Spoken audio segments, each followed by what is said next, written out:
First is the argument that no foreign national in a foreign country has U.S. constitutional rights to violate. Second is that the Trump executive order covers countries previously identified by both Congress and the Obama administration as terrorist hotspots and is therefore not based on Trump's alleged animus towards a particular religion. Third, the order does not specifically target Muslims. And fourth, the Justice Department argues, it is not the role of a U.S. district judge to divine the president's motives. York writes that the administration is therefore on very strong legal grounds. But does that mean that they will prevail? As Laura Ingraham, the conservative radio host who served as a clerk for Supreme Court Justice Clarence Thomas, tweeted on Sunday, the law is on Donald Trump's side, doesn't mean that the courts will follow it.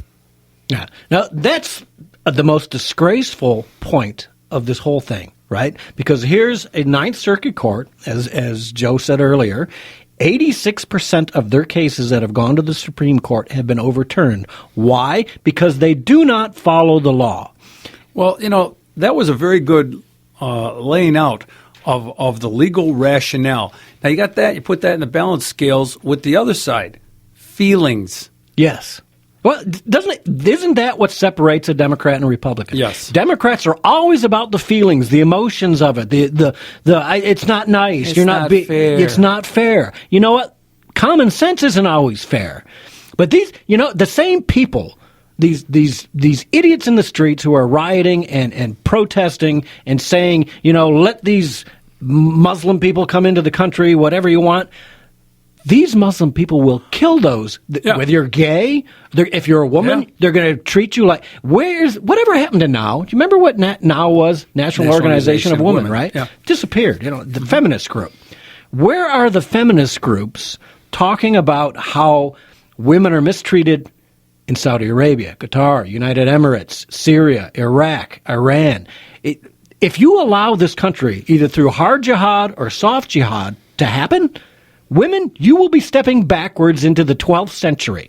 You'll be forced into hijabs. You'll lose your voting rights. You'll lose your driving rights and everything else, right? That's what will happen. Well, like Matt was talking about the protests last week, and he was talking about Milo, and I said, well, the Democrats, the liberals must be really ready to let their heads explode because on one hand it's, hey, let the gay guy speak his mind. And then on the other hand it's, we don't want the gay guy speaking his mind. Exactly. Yes. Yeah, Milo's hilarious. The alt-right, some people in the alt-right, we're going to have to play that alt-right thing again because people are kind of saying, the alt-right, they're a bunch of Nazis. No, the alt-right movement is a consortium of people running from as far right as Nazi people to people who are just dissatisfied with just Tea Partiers who are dissatisfied with the GOP elite.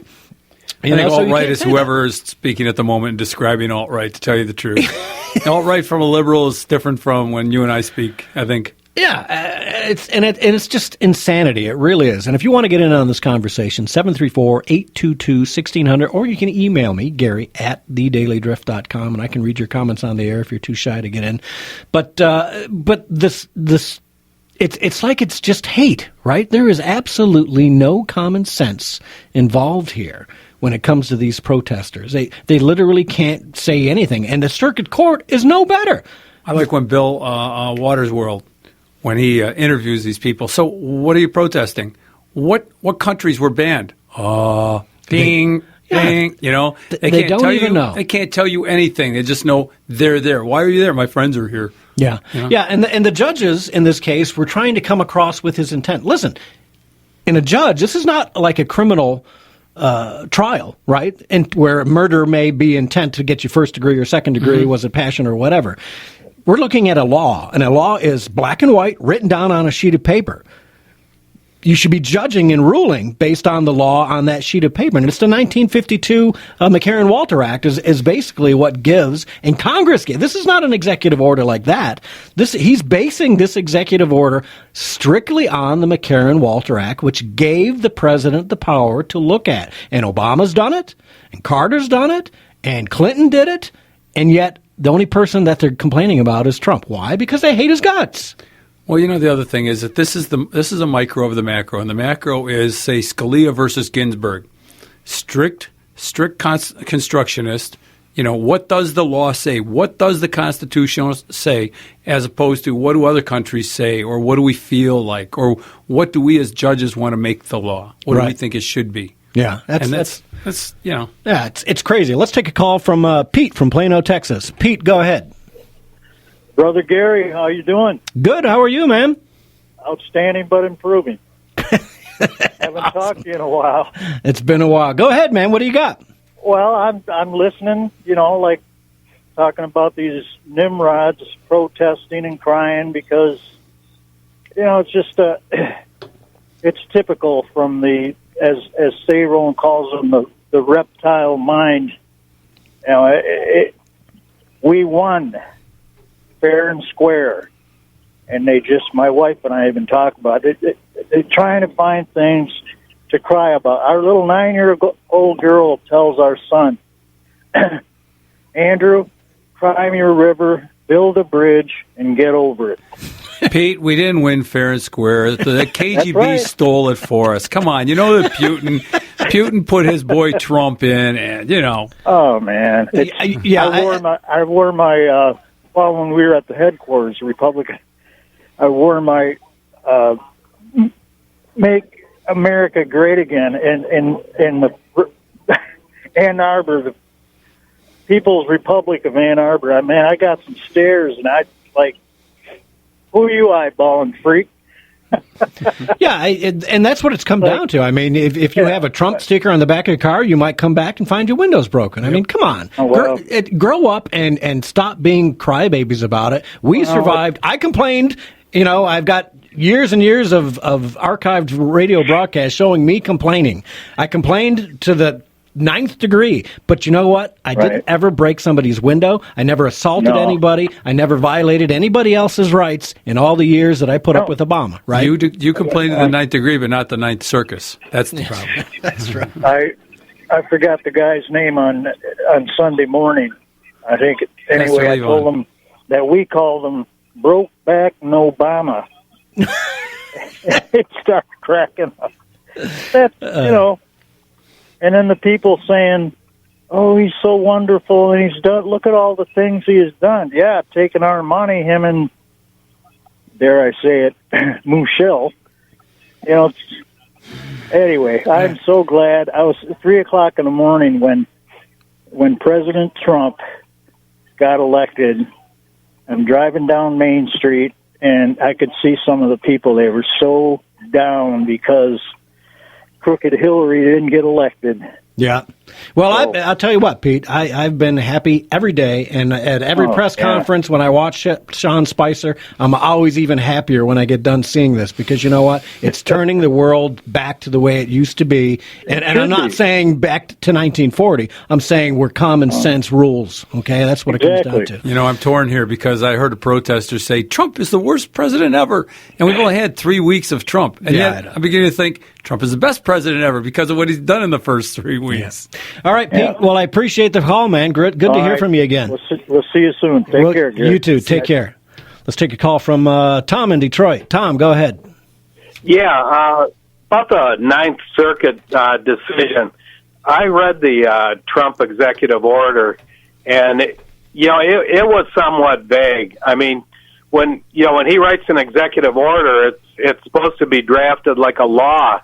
And he drafted it like he was giving an order to his secretary. We all know what's going on because we see what's going on every day. But when a law is drafted, it's people down the road, maybe 10 or 20 years, they have to be able to read it and know exactly what it means. And there's a doctrine in the law called void for vagueness, where a law can be, just voided or deemed unconstitutional because it's drafted so vaguely that people really can't understand it. Yeah, like Obamacare. Yeah, well, let me tell you this, Tom. I agree with you because it was poorly rolled out, and maybe there was things. I don't know who actually wrote it for Trump, but I did see a letter from the Department of Justice, and this is what kind of scares me a little bit. That executive order was sent to the Department of Justice, and somebody there signed off on it. I've been trying to find that copy again, but I'm having some trouble on the internet. Somebody at the DOJ signed off on it. So it makes me wonder, did somebody sandbag him at the DOJ? Was there an Obama left over who said, yeah, go ahead. That looks good to me. Go ahead and roll it out. Let's see what happens with it. So, part of that problem is they maybe should have waited until Sessions was in there and let Sessions take a look at it, craft it, and make sure everything was right. So I won't defend Trump on rolling this thing out badly and maybe too quickly before they were ready. I agree with you there. Trump seems to be a quick study. So, he's not a lawyer or a politician by profession. So, he might be able to catch on to this stuff pretty quick. And, we'll have to wait and see what happens, of course. Yeah. Well, he did say that next week he's going to come out with another order. I assume it's going to be better crafted. But he doesn't want to speak about it right now, because he doesn't want to give the enemies of the nation, advance notice, because then they might rule against it. This is a joke, Ed. Did you get that joke? Tom, did you get that joke? I think I missed it. You're not alone. I told that joke has fallen flat three times. I can't hear you. I just had somebody come off, break squelch on my CB, and I can't hear it all. I'm going to have to go. All right. Thanks, Tom. Appreciate the call. Okay, I give up. It's too complicated, dude, or too true. That's not a joke when it's too true. Yeah, correct? That's true. Well, here's something. I wanted to mention this when Joe had called in. If you're going to send the best and the brightest to go into court and defend this thing, is it against the law for Ted Cruz to go and argue it? Depends who they choose. I mean, obviously, I listened to that guy who was arguing it. Where did they find this guy? Yeah. Casper Milquetoast, and I don't know, a dog ate my notes. And Casper Milquetoast. Oh, jeez. All right, well, let's take a break, and when we come back, we'll talk a little bit more about this Ninth Circuit Court and the decision to overrule Trump's alleged travel ban, or travel hold, actually. So we'll see you on the other side of the break.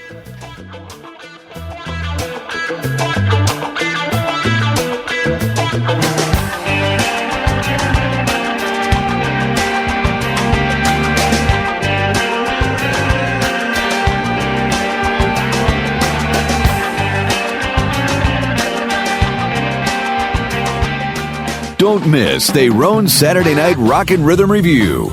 It all kicks off at 4 p.m. with the Saturday night edition of the Bone Conduction Music Show. Man, you better be getting with the beat. It's the Bone Conduction Music Show.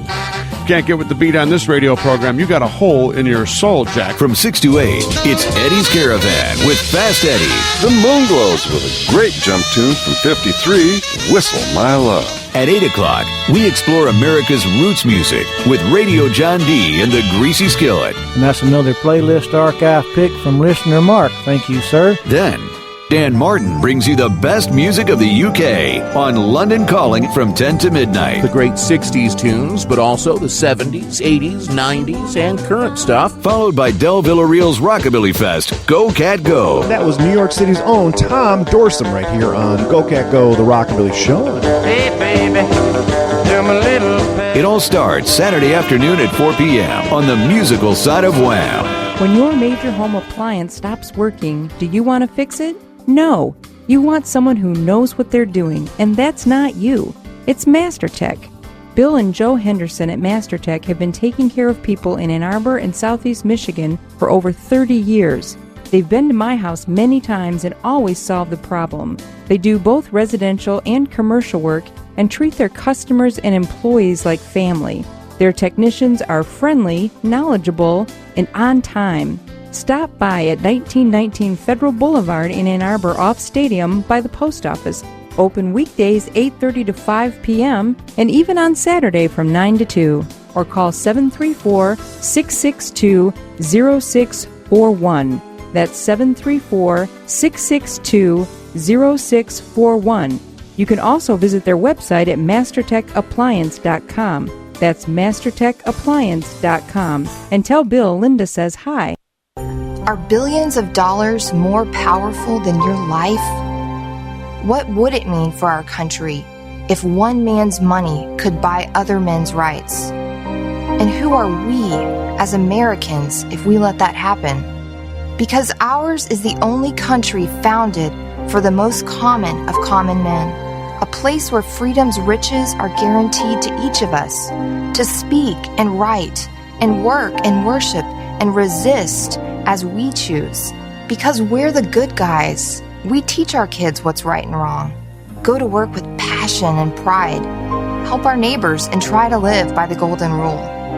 And we will never let a billionaire tell us his life matters and ours do not. You don't get to make that judgment, Mr. Bloomberg.